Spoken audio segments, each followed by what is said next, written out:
India is rapidly growing into one of the world's biggest airliner industry. With the recent launch of Akasa airliner, the competition-driven acceleration has picked fresh momentum. Experts say with more budget airlines entering Indian market, the travelers are poised to experience quick and affordable journeys in coming times.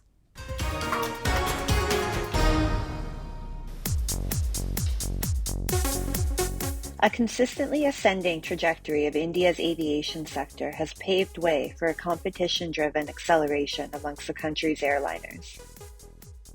Akasa Airline, the country's latest entry into an established and competitive airline industry, set off its commercial operations with its first flight on the Mumbai-Ahmedabad route.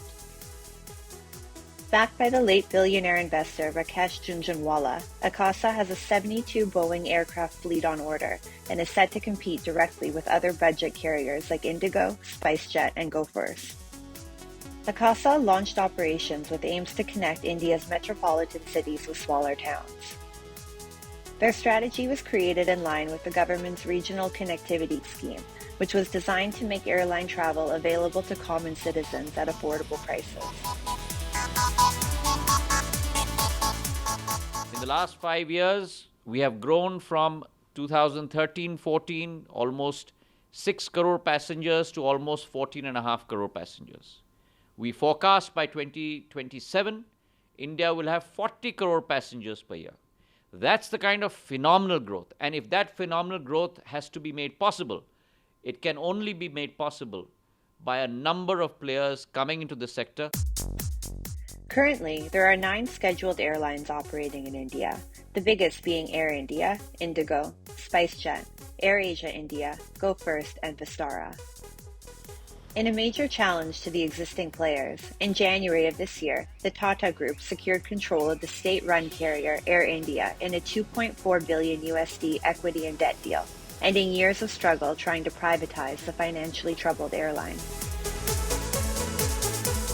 3 years after being grounded due to a cash crunch, Jet Airways is also back in business as well. The airline is expected to resume its commercial operations from September. The Ministry of Civil Aviation, which has welcomed such growth and expansion, expects the fresh competition to generate 100,000 new jobs in the next 2 years. Travel restrictions during the coronavirus pandemic had severely affected the industry. With the easing of restrictions, India's domestic air travel has made a sharp recovery, with airlines flying over 57 million passengers in the first half of this year, up by 238% from last year. India is seeing a phenomenal revival. Post-COVID restrictions, though the industry started very slow, but it picked up the momentum and it's in full swing.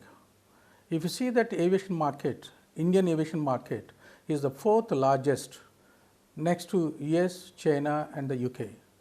Now soon we are expecting that India will overtake even the UK. Now government, because of the UDAN scheme, airlines started operating more than 600 routes, and because of this, more than 10 million people have benefited, and it's expected next 2 years it will double more than the present figures of 10 million. Observers say the sky is the limit for the aviation sector in India. The Airports Authority of India, the implementing agency, has awarded 948 routes under the Regional Connectivity Scheme, from which 405 routes involving 65 airports have been operationalized as of March this year. With more routes and airports opening up, the airline industry is set to witness robust growth. This brings more investment opportunities for the country, thereby also enhancing the employment potential as well. This is another rapidly developing story of Brand India.